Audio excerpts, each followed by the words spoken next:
नमस्ते दोस्तों, आज की इस कहानी में आपका स्वागत है। मेरा नाम विराट है और मैं गुजरात का रहने वाला हूँ।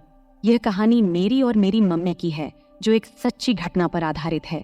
मैं आप सबके सामने यह बताना चाहता हूँ कि कैसे मैंने अपनी मम्मी को तैयार किया, जबकि उनका मन नहीं था। तो दोस्तों, इस कहानी को दिल थाम कर सुनिएगा। दोस्तों, हमारे परिवार में मैं, मेरे पापा और मेरी मम्मी और मेरी एक छोटी बहन है। मेरे पापा का नाम ब्रिज मोहन है और वह एक प्राइवेट कंपनी में काम करते हैं। और मेरी मम्मी का नाम शालिनी है, वह एक गृहिणी है। और मेरी छोटी बहन का नाम अनुष्का है और वह हाई स्कूल में पढ़ती हैं। और मेरा नाम तो आपको पता ही होगा। तो चलिए आज बढ़ते हैं। मम्मी पापा की लव मैरिज हुई थी और वह दोनों ही काफी शिक्षित हैं, इसलिए हमारे घर का माहौल काफी खुला और आधुनिक है। अगर मम्मी की बात करूं तो वह अपने शरीर का बहुत ध्यान रखती हैं और अच्छी तरह से शिक्षित होने के कारण शर्ट, जीन्स और टॉप पहनना उनके लिए आम बात है। मम्मी अपनी फिटनेस का ध्यान रखने के कारण काफी आकर्षक और खूबसूरत दिखती हैं।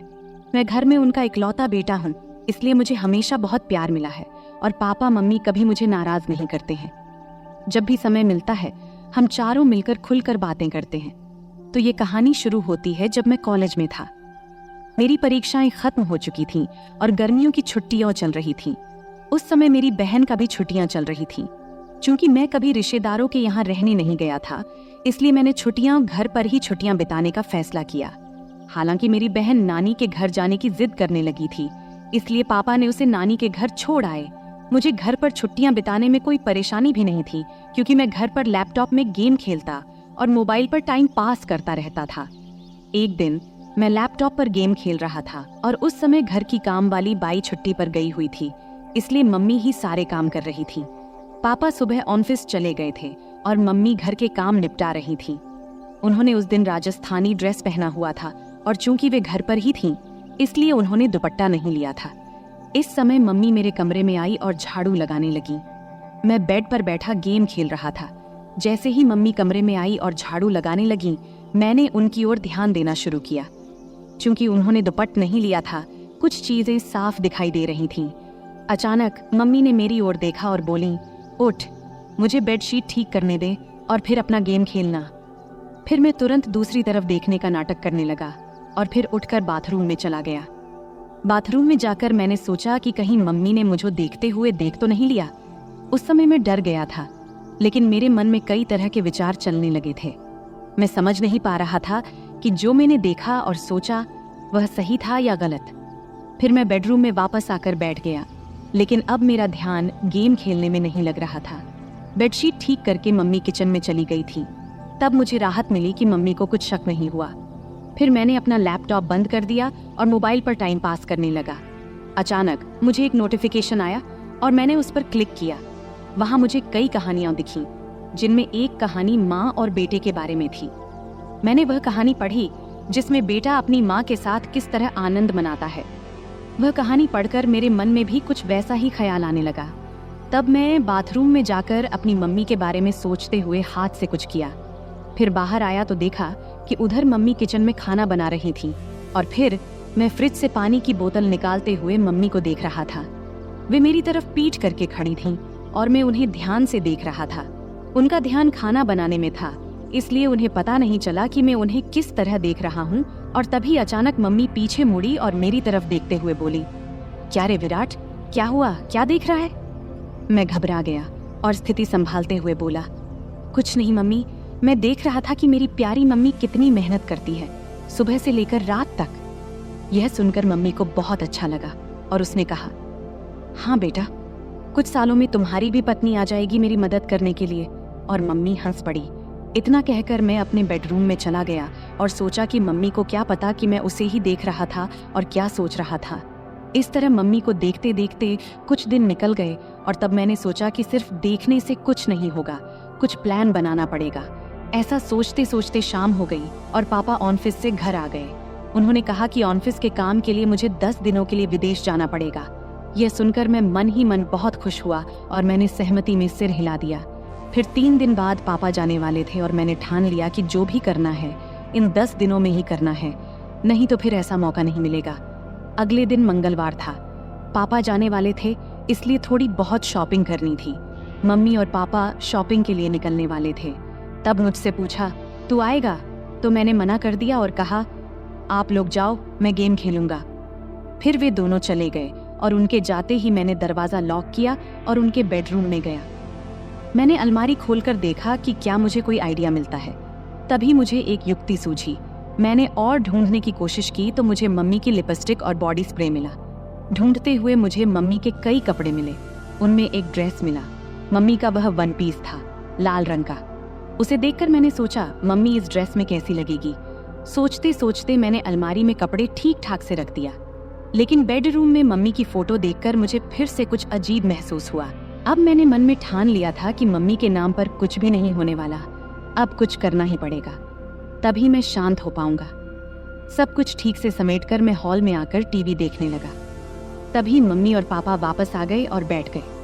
इस तरह वह दिन निकल गया और अगले दिन पापा जाने वाले थे। इसलिए मम्मी ने जल्दी उठकर सब कुछ समेट दिया और पापा को नाश्ता देकर घर के बाकी काम करने लगी।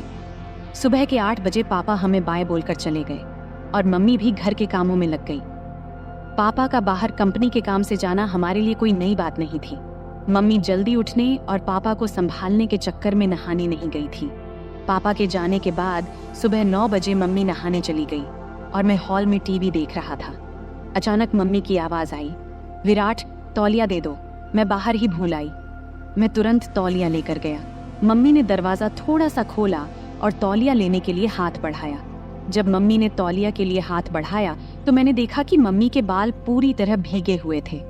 उनके हाथ से पानी टपक रहा था और उनके चेहरे और हाथों पर पानी की बूंदें देखकर मम्मी मुझे बेहद खूबसूरत लगी। जब मम्मी ने हाथ आगे किया तो वह थोड़ा साइड में खिसकी थी। तब मुझे वह थोड़ी सी दिखी और उस पर पानी की बूंदें भी थीं। उसके हाथ जैसे मुझे अंदर बुला रहे थे, लेकिन वह चालाक थी, तुरंत अंदर खिसक गई। ऐसा लग रहा था कि मैं तुरंत अंदर जाकर उसे खड़ा खड़ा ही आनंद दे दूं। वैसे भी पापा घर पर नहीं थे, लेकिन मैंने खुद पर काबू किया और हॉल में आकर बैठ गया। फिर 5 मिनट बाद मम्मी तौलिया लपेटे हुए हॉल में आई और टीवी के पास लगे शीशे के सामने खड़ी होकर हेयर ड्रायर से बाल सुखाने लगी। मैं और भी ज्यादा परेशान हो गया और उसे पीछे से देखने लगा। जब जब मम्मी अपने बालों में हाथ डालकर हेयर ड्रायर से बाल सुखा रही थी, उसके लिए यह सब नॉर्मल था। लेकिन उसे क्या पता था कि पीछे सोफे पर बैठा लड़का उसे आनंद देने के लिए पागल हो रहा है और उसे पीछे से देख रहा है। मैंने मन में विचार किया कि आज से ही कोशिश करनी चाहिए और मैंने बिना समय गवाए बोला, मम्मी तू हमेशा साड़ी और राजस्थानी ड्रेस ही पहनती है घर में? तब मम्मी बोली, क्यों रे बेटा, ऐसा क्या है? मुझे जो सही लगता है वो पहनती हूँ। तुम्हें ऐसा क्यों लगता है कि कुछ और पहनना चाहिए? तब मैंने कहा, कुछ नहीं मम्मी, कल जब तूने जीन्स और टॉप पहना था तो बस यूं ही कह रहा था। तब मम्मी बोली, अरे पागल, घर में कौन जीन्स और टॉप पहनता है? बाहर जाना हो तभी पहनूंगी ना। फिर मैंने कहा, ऐसा नहीं है मम्मी, जब तू साड़ी और राजस्थानी ड्रेस पहनती है तो थोड़ा उम्र दराज लगती है, इसलिए बोला। फिर मम्मी ने जवाब दिया कि अब जवान दिखकर क्या करना है, जिससे प्यार किया उसे शादी कर ली, और अब तुझ जैसा आलसी बेटा और अनुष्का जैसी खूबसूरत बेटी है, फिर और क्या चाहिए? इतना कहकर मम्मी जोर से हंसी और बेडरूम में कपड़े पहनने चली गई। मैं भी हंस पड़ा और टीवी देखने लगा। थोड़ी देर बाद मम्मी बाहर आई कपड़े बदल कर। देखकर मुझे खुशी भी हुई और नाराजगी भी, क्योंकि उसने मेरी बात मानी थी। नाराज इसीलिए कि अब वो फिर से पूरी तरह से ढकी हुई थी। मम्मी हॉल में आई और बोली, अब कैसी लग रही हूँ? मैं हैरान होकर बोला, वाह, अब तो तू एकदम मेरी उम्र की लड़की लग रही है। मम्मी बोली, अरे बुद्धू, तेरे और मेरे बीच 18 साल का अंतर है और कैसे मैं तेरी उम्र की लग सकती हूँ? अब मुझे समझ नहीं आ रहा था कि क्या कहूँ, लेकिन कुछ तो कहना था, इसलिए मैंने कहा, अरे मम्मी, हमारा और तेरा उम्र का अंतर हमें पता है, लेकिन बाहर किसी को थोड़ी पता है। अगर हम दोनों बाहर घूमने गए तो लोग सोचेंगे कि हम गर्लफ्रेंड बॉयफ्रेंड हैं। इतना कहकर मैं जानबूझकर रुक गया और मम्मी की प्रतिक्रिया देखने लगा। तभी मम्मी ने बिना समय गवाए उत्सुकता से पूछा, अच्छा और क्या, बोलना बेटा। अब आगे मैंने कुछ नहीं बोला, बस इतना कहा कि छोड़ो मम्मी, तुम्हें गुस्सा आ जाएगा। तब मम्मी बोली, मुझे कभी तुझ पर गुस्सा आया है क्या? और तुझे भी पता है कि मेरा बेटा कभी गलत नहीं करता, तो मुझे गुस्सा क्यों आएगा? अब जल्दी बोल, क्या कहने वाला था? तब मैंने कहा, कि अगर हम साथ में बाहर कहीं घूमेंगे गए तो लोग हमें गर्लफ्रेंड बॉयफ्रेंड समझेंगे, लेकिन तुम्हारे गले में मंगलसूत्र देखकर वे हमें पति पत्नी भी समझेंगे। यह सुनकर मम्मी जोर जोर से हंसने लगी। फिर मम्मी बोली, अरे बाप रे, इतनी छोटी सी बात के लिए मुझे क्यों गुस्सा आएगा? और फिर से मम्मी हंसने लगी। तब मैंने उनसे कहा, हंसो मत मम्मी। इतना कहकर मम्मी ने मुझे चिढ़ाने के लिए फिर से हंसना शुरू कर दिया और मैंने मम्मी की तरफ दौड़ लगाई मजाक में मारने के लिए। मम्मी तब भागकर किचन में चली गई और हंसती रही।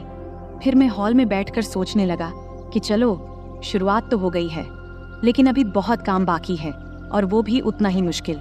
मम्मी बहुत संस्कारी है और मैंने कभी उसे ऐसा महसूस नहीं किया कि उसे इस तरह की किसी चीज की कमी महसूस हो रही हो। मम्मी और पापा की लव मैरिज होने की वजह से खुशी तो उनमें पहले से ही है। जरूरत तो मुझे थी और मुझे वो जरूरत किसी भी हाल में पूरी करनी थी, वो भी मम्मी से। फिर थोड़ी देर बाद मैंने फिर से कोशिश शुरू की। मम्मी किचन में काम कर रही थी। मैं वहां गया और कहा, मम्मी, तुम्हें रोज रोज ये काम करते करते बोर नहीं होता क्या? तब मम्मी ने कहा, नहीं बेटा, जब हमारी काम वाली बाई आती है तब मुझे आराम मिलता है। तब मैंने कहा, माँ, अभी तो छुट्टियां शुरू ही हुई हैं और मुझे बहुत बोरियत फील हो रही है। तब मम्मी ने बोला, तो क्या करें, कहाँ चलें घूमने? हम दोनों ही हैं घर में अब। मैंने कहा, हाँ चलेंगे मम्मी, लेकिन पापा के आने के बाद। तब मम्मी बोली, तब तक क्या करेगा? मैंने बोला, मुझे एक गेम पता है, अगर तुम्हें कोई दिक्कत ना हो तो खेलते हैं घर में। मम्मी ने कहा, मुझे लैपटॉप पर गेम्स खेलने में कोई दिलचस्पी नहीं है, कुछ और बताओ। फिर मैंने कहा, अरे मेरी प्यारी मम्मी, लैपटॉप पर नहीं, बस ऐसे ही हम दोनों खेलेंगे। तब मम्मी बोली, अच्छा ठीक है, कौन सा गेम है? मैंने बोला, मम्मी, ट्रूथ और डेयर। तब मम्मी बोली, अच्छा वो गेम ठीक है, खेलते हैं, लेकिन पहले मुझे घर के काम खत्म करने दे, फिर खेलेंगे। तब मैंने कहा, ठीक है मम्मी, तब तक मैं अपने बेडरूम में जाता हूँ, जब तुम्हारा काम खत्म हो जाए तो बेडरूम में आ जाना। यह कहकर मैंने उसे पीछे से गले लगा लिया और गाल पर एक किस किया और फिर बेडरूम में जाकर बैठ गया। मैं बेडरूम में बैठकर सोचने लगा कि मम्मी तैयार तो हो गई है, लेकिन क्या पूछूं जिससे उसे गुस्सा न आए और मेरा काम भी हो जाए। थोड़ी देर बाद मम्मी बेडरूम में आई और मेरे सामने बैठ गई। फिर मम्मी बोली, अब बोल, क्या खेलना है? तब मैंने बोला, मम्मी, तुम्हें तो पता ही ट्रूथ और डेयर का खेल। अब मुझे बताओ कि गेम की शुरुआत तुम करोगी या मैं? तब मम्मी ने कहा, तुम ही करो शुरुआत। फिर मैंने मम्मी से पूछा, आपको ट्रूथ चाहिए या डेयर? तब मम्मी बोली, ट्रूथ। फिर मैंने सवाल पूछा, तुम्हारा शादी से पहले कोई बॉयफ्रेंड था? मेरा सवाल सुनते ही मम्मी बोली, ये कैसा सवाल है विराट?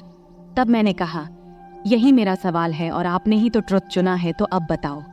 फिर मम्मी बोली, हाँ मेरा बॉयफ्रेंड था और वह तुम्हारे पापा ही है। इसके बाद मैं मम्मी से बोला, अब आप मुझसे पूछो, मेरा भी ट्रुथ है।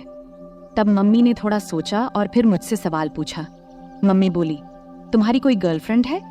तब मैंने हाँ में जवाब दिया और कहाँ हाँ है, वह मेरे सामने ही बैठी है। मेरा जवाब सुनते ही मम्मी थोड़े गुस्से में बोली, अरे बेटा, ऐसा बोलना गलत है, मैं तुम्हारी मम्मी हूँ। शुरू में ही मेरा आत्मविश्वास थोड़ा कम हो गया, क्योंकि मम्मी को ऐसे गेम्स में कोई इंटरेस्ट नहीं था और वह संस्कारी थी, लेकिन मैं हार मानने को तैयार नहीं था। तभी मैंने कहा, अरे मम्मी, मजाक में बोला था, आप तुरंत क्यों गुस्सा हो जाती हो?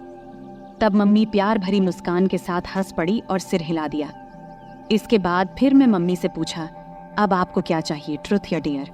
तो फिर से मम्मी ने ट्रुथ बोला। तब मैं उनसे सवाल किया, शादी से पहले क्या आपने कभी आनंद लिया या कोई खेल खेला है? तब मम्मी गुस्से में बोली, विराट, ये ज्यादा हो रहा है, मुझे नहीं लगता कि तुम्हें ऐसे सवाल पूछने चाहिए, अब हमें यहीं रखना चाहिए। इस पर मैं कहा, अरे मम्मी, हम अच्छे दोस्त हैं और मुझे नहीं लगता कि तुम मुझसे कुछ छुपा सकती हो। अगर तुम मुझसे प्यार करती हो और मुझ पर विश्वास है तो। फिर मम्मी बोली, लेकिन बेटा, तुम मेरे बेटे हो और ये बातें सही नहीं है। तब मैंने उनसे कहा, मम्मी, तुम तो बहुत पढ़ी लिखी हो, फिर भी तुम्हें ये बातें गलत लगती हैं? ये वही बातें हैं जो हमें फर्स्ट साइंस में सिखाई जाती हैं। तब मम्मी बोली, ये साइंस में नहीं सिखाई जाती बेटा। तब मैंने कहा, नहीं सिखाई जाती तो फिर मुझे इन चीज़ों के बारे में कुछ भी पता नहीं होना चाहिए। इसके बाद मम्मी बोली, तुम्हें हर चीज़ जानने का पूरा हक है, लेकिन ध्यान रखो कि तुम किससे पूछ रहे हो। तुम मुझसे यानी अपनी माँ से ये सब पूछ रहे हो। तब मैंने कहा, मम्मी तुम्हें भी पता है कि मेरे कोई और दोस्त या गर्लफ्रेंड नहीं है, तो मैं किससे पूछूं? तुम ही हो जिससे मैं हर बात करता हूँ। तब मम्मी को थोड़ा बुरा लगा, क्योंकि बचपन से ही मैं ज्यादा बाहर नहीं गया था और इसलिए मेरे ज्यादा दोस्त भी नहीं थे। उसे समझ में आ गया कि मैं नहीं मानूंगा, तो वह बात करने के लिए तैयार हो गई। तब मम्मी बोली, हाँ हमने कई बार वैसे किया है और एक बार आनंद भी लिया था। तब मैंने कहा, मम्मी इतनी छोटी सी बात के लिए कितना समय लिया? इस पर मम्मी बोली, अब तो खुश हो ना? फिर मम्मी थोड़ी मुस्कुराई और बोली, अब तुम बताओ तुम्हें क्या चाहिए, ट्रुथ या डेयर? तब मैंने उनसे कहा, डेयर। इसके बाद मम्मी ने सवाल किया, क्या तुमने कभी किसी को किस किया है? तब मैंने कहा, नहीं, लेकिन अगर कोई लड़की तुम्हारी तरह दिखने वाली और तुम्हारे जैसी मिली तो जरूर करूंगा। इस पर मम्मी बोली, क्या? अभी तो तुम कह रहे थे कि मैं तुम्हारी गर्लफ्रेंड हूं और अब फिर कह रहे हो कि अगर कोई और मिली तो करोगे। इतना सुनते ही मैंने बोला, तो क्या तुम्हें किस करूं? तब मम्मी बोली, हाँ लेकिन गाल पर। मैंने कहा, नहीं मुझे कहीं और चाहिए। अब मम्मी बहुत गुस्सा हो गई थी और मुझे डांटने लगी, लेकिन फिर भी मैंने हार नहीं मानी, क्योंकि मुझे पता था कि अगर अब रुक गया तो फिर कभी मम्मी से बात नहीं कर पाऊंगा। किसी तरह मम्मी को शांत किया और गेम फिर से शुरू किया। मैंने कहा, ठीक है मम्मी गाल ही सही, अब मैं करूं? तब मम्मी बोल, हाँ जल्दी करो। तब मैंने मम्मी के पास गया और कुछ देर देखता ही रहा। फिर मैंने वह किया जो मुझे नहीं करना चाहिए था। फिर धीरे धीरे मम्मी को तैयार करके मैंने मजा लेना शुरू कर दिया। अभी थोड़ा सा लिया था, तभी मम्मी ने मुझे रोकने की कोशिश की। तब मैंने महसूस किया कि मैं अपनी हदें पार कर रहा हूँ। इस समय मम्मी की आंखों में नाराजगी और चिंता साफ झलक रही थी। उन्होंने मुझे प्यार से समझाते हुए कहा, विराट, ये सब बातें एक मजाक तक ठीक हैं, लेकिन माँ बेटे के रिश्ते की एक मर्यादा होती है, हमें उसे पार नहीं करना चाहिए। मैंने मम्मी की बात को गंभीरता से लिया। मुझे भी एहसास हुआ कि मम्मी का दिल दुखाना गलत था। मैंने मम्मी से तुरंत माफी मांगी और उनसे वादा किया कि अब मैं ऐसा कोई मजाक नहीं करूंगा जिससे हमारे रिश्ते में कोई दूरी आए। मम्मी ने मेरी माफी को स्वीकार करते हुए मुझे गले लगा लिया और कहा, बेटा मैं हमेशा तुम्हारी दोस्त रहूंगी, लेकिन हमें यह भी याद रखना चाहिए कि हमारे रिश्ते की कुछ सीमाएं होती हैं। तब मैंने मम्मी से कहा, हाँ मम्मी, अब मैं समझ गया हूँ, मैं आपको कभी दुखी नहीं करूंगा। इसके बाद हम दोनों ने हंसते हुए फिर से सामान्य बातचीत शुरू की। अब मम्मी ने मुझे मेरे दोस्तों के साथ अधिक समय बिताने की सलाह दी और कहा कि जीवन में रिश्तों की मर्यादा और सम्मान बनाए रखना बेहद जरूरी है। इस बातचीत ने मुझे यह सिखाया कि मजाक की भी एक सीमा होती है और रिश्तों में आपसी समझ और सम्मान होना चाहिए। अंत में हम दोनों ने एक दूसरे के साथ हंसते हुए खेल खत्म किया और यह वादा किया कि हमारे बीच दोस्ती और प्यार हमेशा बना रहेगा, लेकिन रिश्तों की मर्यादा को भी कभी नहीं भूलेंगे। तो दोस्तों, यह थी हमारी आज की छोटी सी कहानी। आपको यह कहानी कैसी लगी कमेंट करके जरूर बताएं। अगर आपको यह कहानी पसंद आई हो तो इसे लाइक करें और अपने दोस्तों के साथ शेयर करें। आगे भी ऐसी ही रोमांचक कहानियों के लिए हमारे चैनल को सब्सक्राइब करें और बेल आइकन दबाना न भूलें, ताकि आप हमारी कोई भी कहानी मिस न करें। धन्यवाद।